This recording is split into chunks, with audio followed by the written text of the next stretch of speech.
Bonjour à tous, cette semaine on se retrouve pour une vidéo pas à pas ongle en gel, rose 3D en plastiline avec les pinceaux et les strass ongle mode.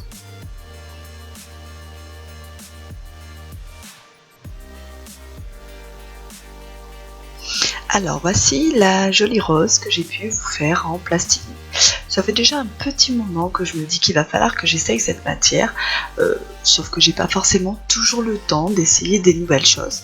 Donc là j'ai enfin pu me commander ce qu'il fallait et essayer en fait de réaliser vraiment des roses. Alors pour l'instant j'ai fait que les roses, j'ai pas essayé d'autres types de décoration, mais j'ai vraiment beaucoup aimé travailler avec cette matière. Alors les pinceaux vous les trouverez chez Ongle Mode, c'est un lot de 3 pinceaux.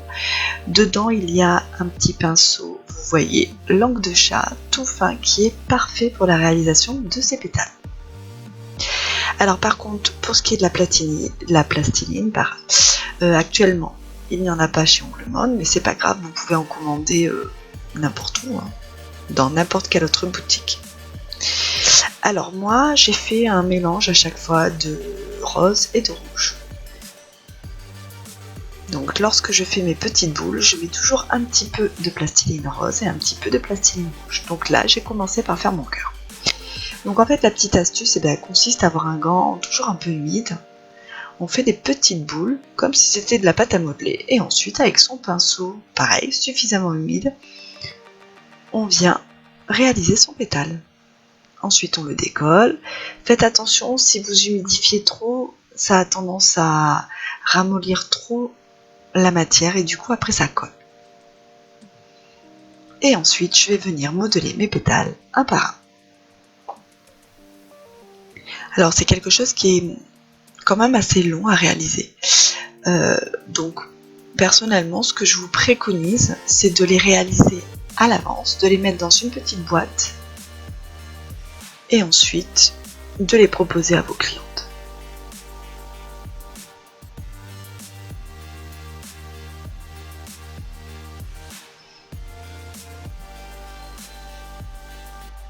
Vous voyez, je mélange toujours du rouge et du rose.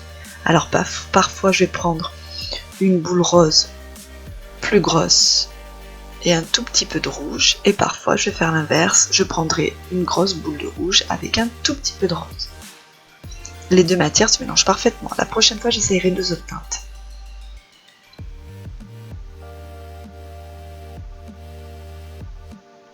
Alors ça c'est une première technique que j'ai utilisée pour réaliser ces fleurs. Je vous ferai une vidéo d'une autre technique un peu plus tard. Parce que l'autre technique, j'ai pas encore vraiment eu le temps de l'essayer. De toute façon, j'ai vraiment beaucoup aimé la matière, j'ai vraiment beaucoup aimé de travailler, donc je pense que je vais vous réaliser à l'occasion d'autres vidéos de décoration comme ça avec cette matière. Ce que je trouve agréable, c'est qu'on a le temps de la travailler et qu'on n'est pas du tout incommodé par l'odeur comme on le serait avec de la résine.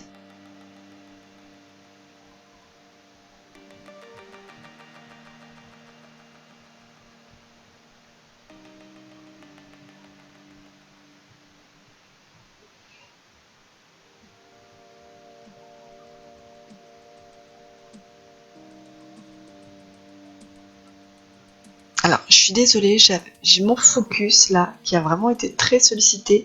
Je me suis rendu compte que la mise au point de la caméra n'était plus sur moyen mais sur pondéré, et donc forcément ça a beaucoup joué sur le focus. Alors du coup je suis désolée, hein, j'ai réglé quand même parce que je pensais que vous auriez une meilleure qualité vidéo étant donné que c'était quelque chose qu'il fallait qu'il soit filmé de très près, et en fait ça n'a pas du tout eu l'effet que je souhaitais. Vous pouvez voir qu'on peut faire vraiment de très jolies roses. L'avantage en plus de cette matière, c'est que du coup on peut faire vraiment des pétales tout petits, tout fins. Donc pour faire des toutes petites fleurs, c'est vraiment parfait. Par contre faites attention, si votre gant il est trop sale ou s'il est pas assez humide, vraiment ça va coller.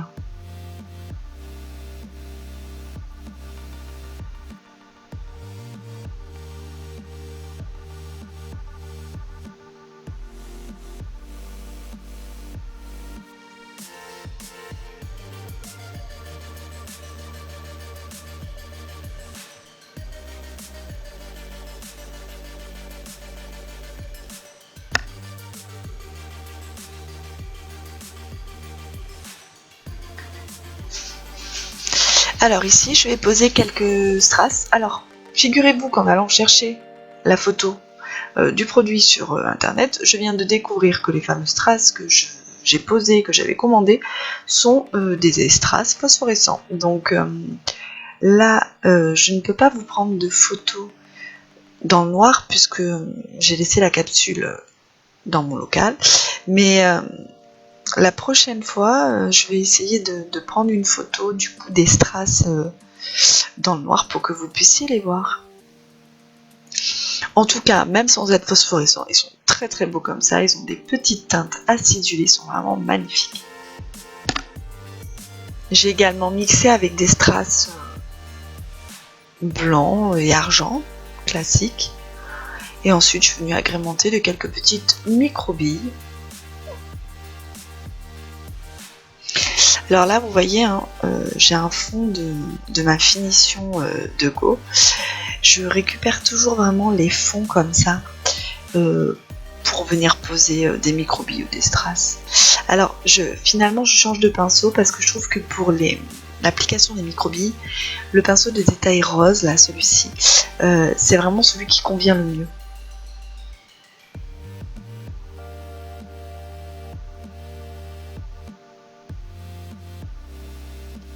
Voilà, je viens déposer mes petites micro-billes, je les place une par une, bien correctement, exactement là où je veux, etc. etc.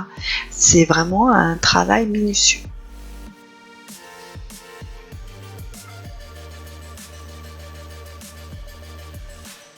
Par rapport à vos prises de rendez-vous clientèle, hein, anticipez toujours en demandant à votre cliente si elle a déjà une idée de ce qu'elle veut faire pour vraiment pouvoir programmer le temps que vous allez avoir besoin pour son rendez-vous. Sinon, refusez de faire ce genre de choses si vous n'en avez pas le temps.